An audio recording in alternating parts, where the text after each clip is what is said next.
Oh, did you watch a pay-per-view? Yeah, watched Okay. it last night. Wait one All second. right. I think I wrote something down I wanted to tell you. Okay, yeah, because I just got basic reviews of this. So, Where's my? Okay, go ahead. all right, Konnan, did you watch the WWE Premium Live event SmackDown? Yes. SummerSlam. No, SummerSlam. SummerSlam, excuse me. Yeah. They finally nobody. You know the thing is too. They've conditioned fans and the dirt sheet guys and everybody into referring to these as premium live events. PLE. Okay, because it's not a pay-per-view anymore. And I've been saying, remember how I've been saying why are we calling these pay-per-views? They're just a show on the network for network subscriptions. Right. Like you're not going to watch a Netflix show and think like that's a pay-per-view. It's like no, you're buying Netflix as one of the shows and thing. It's a premium live event, and that's kind of like going forward the way they're going to describe these things, which does give it a different feel from like AEW, which is doing still pay-per-views, paying $50 to watch the show, right? Right. They're just always ahead of the curve, bro. Right. Bro, that's so much of this is so like Nick Khan. Just is so smart the way he's changed a lot of this stuff and everything. So, so they start off with Ricochet and Logan Paul because Logan Paul wanted to hop on a plane as soon as the match is over and fly to Texas to watch his brother fight against Nate Diaz, and he pulled it off. And he did. He did. So and bro, how great was it that he was wearing his wrestling gear at the fight? Yeah, in the ring, right? right. So he was in Detroit. Where was this? Where was SummerSlam? Detroit. They were in Detroit. And the other guy was in Vegas, right? No, Dallas. Dallas. Private jet's about an hour and 45-minute flight. Okay. Yeah. So so him and Ricochet, great match. What a life, right? Huh? What a life. Yeah. So the one thing, let me tell you the one thing about, and the reason that Logan Paul, it's not just because his athleticism, and when they're showing these slow motion replays, you see how unbelievable he is, like with how the height he gets in these things. Bro, the guy does three things that a lot of professional wrestlers in this business still have not gotten it yet, right? Number one, he sells very well. With his facial, his body, he invests a lot of effort into selling pain and agony, okay? Number two, he takes his time. You never see him rush. He lets things fester. And number three, this guy knows exactly where the red light is. He doesn't move, and he pops up, and he is right there for that camera shot, looking right into that camera, doing something like doing some showmanship. And well, bro, how many people in this business? Go ahead. I was going to say, that it occurred to me right when you said that. That's the only way he's been trained. He's never worked a show without a camera. Right? He's only been trained to focus on the hard camera, right? And he's getting his training. Bro, you know who the agent for this was? And I texted this guy because I immediately saw when they did the neck breaker off the top rope, which is the Hurricane help. Yeah, the Shane's been helping him. And bro, this match had a lot of attention to detail.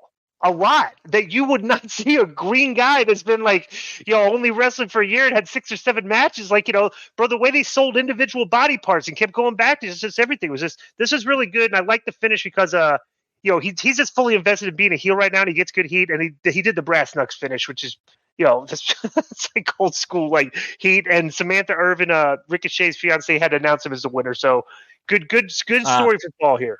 Yeah, that's cool. What'd you think, Konnan? Yeah, I was going to chime in on that. I go, this is just something natural, obviously, but he's more athletic than half the roster, more than half, right? But the thing that stands out to me is, like you said, there were these little details that he paid attention to. So I'm thinking 2 things are happening here. He's listening to people, which he should. And number 2, he's studying tape because some of the bumps he takes, a rookie wouldn't be taking them like that. You can tell that he's watching a lot of film, and that's probably why he got to where he is right now, because he studies. He's been a star since he was a kid. He can talk. He's got charisma. This is, every now and then a Pat McAfee or a guy like this guy comes around and you take advantage of it, But I thought this was really, really good. They tried a lot of. They almost fell down when they did the flying Spanish fly spot off the apron. This guy got he got real good height on that springboard frog splash. Paul did, and Ricochet got protected with the brass knucks. I could not believe for a guy that has this little time in the business, how good that punch looked with the brass knucks. That was ridiculous. Yeah, he throws it so good they made it his finish. Yeah. But yeah, another thing too, and this is, I like this because I think it's a throwback to stuff, bro. You know how wrestlers today, like especially like a guy like Ricochet, when he wrestles guys, other athletic guys, they don't really invest into like the ruggedness of wrestling. Everything's kind of smooth, well choreographed. Right. Like bro, this was kind of not. Like it didn't look choreographed. It looked kind of clumsy a little. Like when they did the Spanish Fly and they landed and they fell into the door. You shouldn't land perfectly. That looks like acrobat. You look like you're performing a gymnastic spot. They did it and they stumbled and they went and they did it. They did it again on the floor. And it was like that looked more realistic that way. You know what I'm saying? That's a good point. Right. So next was Brock and Cody. The story was here is Brock was beating the piss out of Cody, yelling at him to quit, give up. And Cody just kept fighting back, and finally did one big. That was his gimmick. He did one big comeback here. He was getting his feet. He was, he wouldn't quit. He ran Brock into the ring post twice with the shoulder. Got Brock selling the arm, and then they started going home. Where it was just it was pretty much just a clean go home after that, with Cody hitting the 3 crossroads and beating him 1, 2, 3 clean, and the crowd would do a huge pop. I heard this was this was not called, but Brock got face to face with him afterwards and gave him respect and raised his hand up. And that he could. I heard that was called in the ring. That was not part of the storyline thing. Yeah, I think Connor said it. Yeah. So what'd you think of this?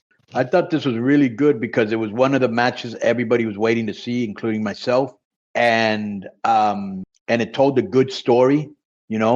I mean, just showed like this guy that doesn't give up, which is the story they've been telling with him and Lesnar. They just continued it. Rhodes didn't even wait for the bell to sound. He attacked Lesnar, right?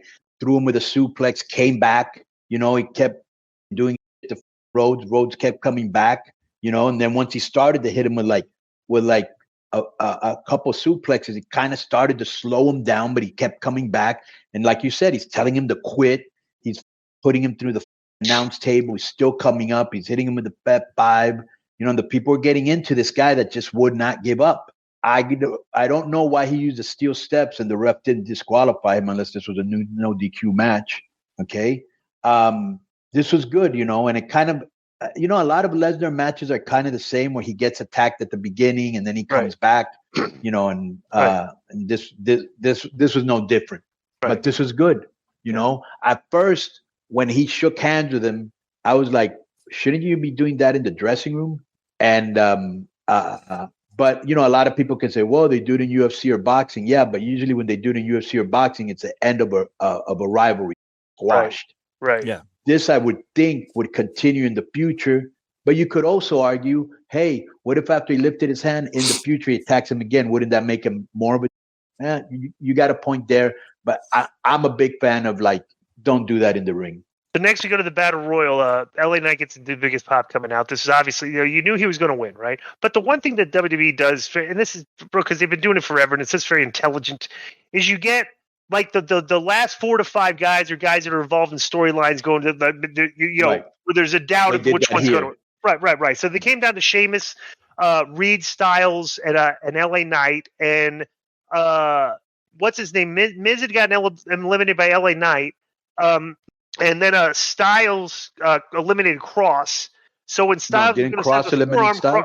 Cross on the no, Styles eliminated Cross. So then when Styles is going to go to the forearm after Cross had been eliminated, he grabbed his legs and Sheamus booted him off the apron to kind of keep that thing going over. Oh, that's right. Right. So they did. Yeah, they just continued storylines, right? And it came down to LA Knight and Sheamus, and LA Knight finally hit that thing where he does that jump up to the top rope and soup the over the belly to belly over the head. Right. Bump to the middle ring and clothesline him over the top. Huge pop. And then LA Knight goes over and got the win here. So good. I don't, as you know, I don't like battle royals. And bro, when they first started, it looked like a million guys were in there. This was an above. This was a little bit better. Or 25 rather. Sorry. Okay, this is a little bit better than most, but really the best part were like the last 5 to 10 minutes. Yeah. So next, I didn't see this match. It was only 7 minutes long. I actually went to use the restroom by the time I came back. This match was over. So this is literally my bathroom match. Shayna Baszler against Ronda Rousey, and Shayna, you knew she was going to go over, so she won. And how was this? I didn't see. I still haven't seen any of this, and still haven't seen any highlights of it. Okay, well, here's the thing. This, they did those good promos. Remember? Yeah, that package video packages, which kind of right. Which was really good. The referee explained that the only way you could win was KO or submission. So, and this was another thing that was good. Baszler didn't want to tap gloves with Ronda Rousey, like saying, yo, son. I like that little thing right there. And this was billed as an MMA match, but really what it looked like was it had more of a wrestling feel to it. I never thought this was real. You know what I'm saying? And the crowd was not into it, bro. Like, they were flat during this match. And that really hurt the next match too. And bro, Baszler, this really was probably the biggest win of Baszler's career. And this girl, Ronda Rousey, put over her best friend the best way possible. She, got submitted and Rousey passed out. She put her in some Kakita clutch, whatever it's called. But the fans weren't really into this, and it hurt the next match a lot. Right. I think a lot of the fans were thinking like me, oh, this is going to be like maybe a shoot somehow or a really good work shoot, and look more like a wrestling match with some submissions put in. Even though they did go at it in the middle of the ring one time, back and forth. I don't really have too much to say about the next match because I was very surprised at how easily Gunther beat Drew. There wasn't a very complicated finish here. They were McIntyre went to the middle rope instead of remove the Gunther block, and they threw chops at one another. Then Gunther shoved McIntyre off the ropes, and McIntyre was crotched on the top rope, and then Gunther splashed him and followed up with a lariat and powered him and pinned him for the win. So basically just went over clean. I wonder if this still has something to do with McIntyre's contract, or if he's been signed. I don't know what's going on, but this was I was surprised at how that there was not a dramatic finish to this match. Would you agree with that? Yeah, 100%. 100%. I thought, because this guy, what's his name? Drew McIntyre, he has it all, bro. Really, He can go, he can talk, he looks good, he's tall, he's good looking, he can wrestle, he can get physical if you want to get physical. I mean, that guy is really something else, and so is Gunther. And they were chopping the out of each other, no surprise. But this guy, I guess, since he has like whiter skin, you could just see his whole chest was all red. Right. They were laying it in, But yeah, I was surprised at the end also. Right. It says here that Drew kind of stormed out of the building after the loss, like right away. But the way it reads like it's just an angle to me. But that's just a Mark report. I'd like to think more. Who is it from? Sportskeeda. Yeah. But he did miss Raw, though. Okay, so next was Seth against Finn. And basically, this was just a good match between the two of them until we knew this would happen. So then the Judgment Day comes out, right? And they have a concerted like attack plan where they're on different sides of the barricades, are climbing over and everything. So, Dominic and Rhea distract the ref. Priest offers Balor the briefcase, and Balor declined. So the Rollins knocks Priest off the apron, and Balor tried to roll him up, but slipped away, and he stomped him, which led to a near fall. Then Rollins took out Priest with a top rope dive and then super kicked Dom at ringside. So he's taking care of business outside the ring. Then back in the ring, Balor hit a sling blade clothesline, and they hit the coup de grace and covered for another near fall. Then Priest put the briefcase in the ring, and he went to the apron to distract the ref, but Balor went to go reach for the briefcase, but Rollins came over and stomped his head onto the briefcase and beat him 1-2-3. So basically, the Judgment Day's plan backfired. They were not on the same page, and it cost them the match. You got a comment on this, bro? When you talked about that move, what do you call it? The bankhead or springboard? What was it? The what? This move that you just said that somebody did the sling blade? Sling blade's clothesline. Yeah. Okay, bro. Did you see when Paul did like a buckshot lariat type thing over the top rope to the bottom and then hit? I was like, holy. Yeah. But when I was watching this match, for some reason this came into my mind. I remember when I saw Seth Rollins like 10 years ago, and I was thinking, wow, this guy's really talented. And then I saw Finn Balor about 10 years ago, and I thought he was mega talented, actually more than Seth.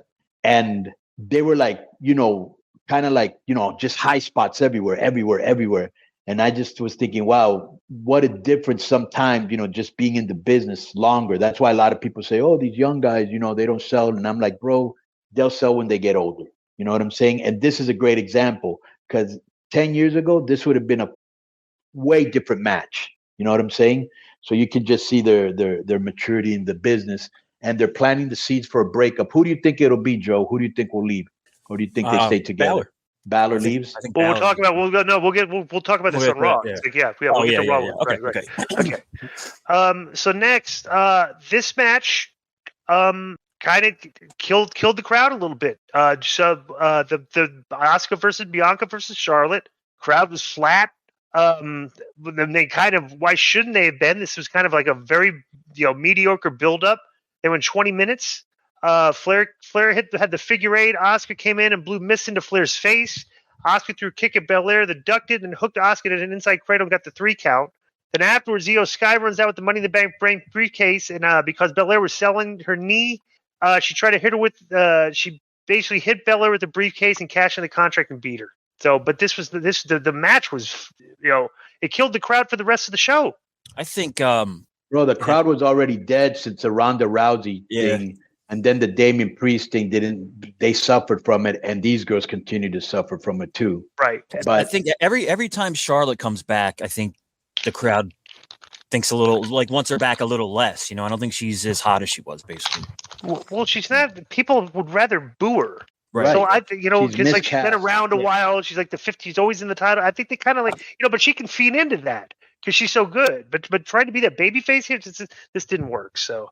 Yeah, well, let me also just say this. This was like most triple threat matches, like they take one guy out so the other two can do something, and then one of them leaves and the other two does something. Same thing.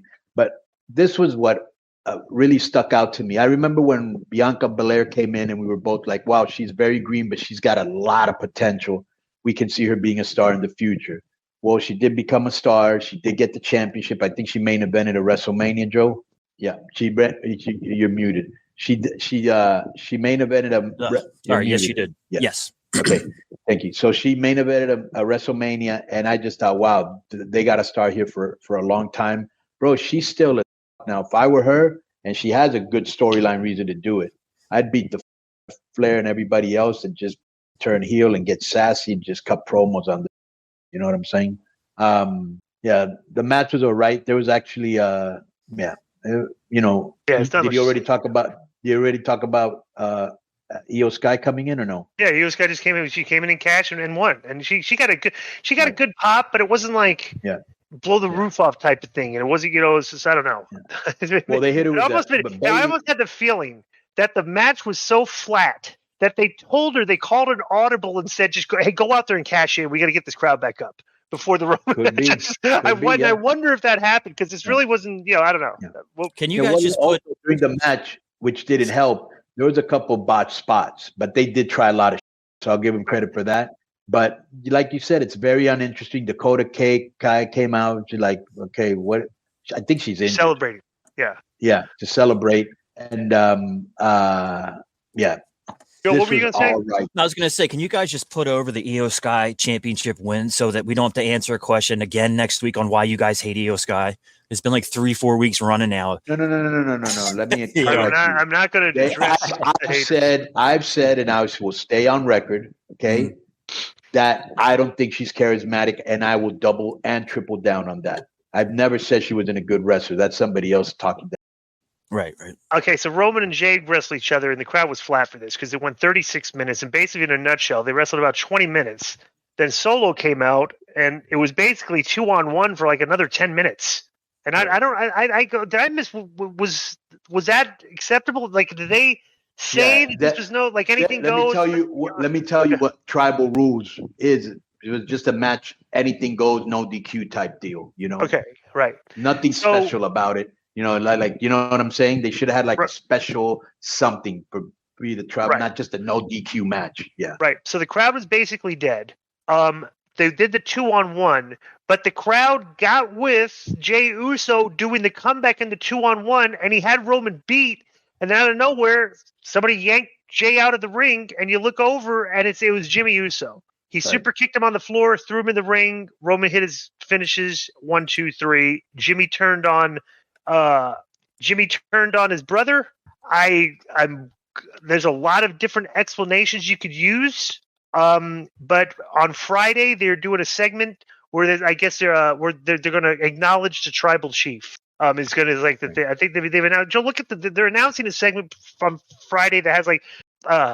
Remember they had Rules of Engagement was one of the segments they were promoting. There's another segment they're promoting for this Friday where supposedly Jimmy is supposed to acknowledge Roman as his tribal chief. But the match was fine, but the crowd was dead, and they knew that they did not think that Jey Uso was going to win. I think that affected, which is why you didn't need 36 minutes here.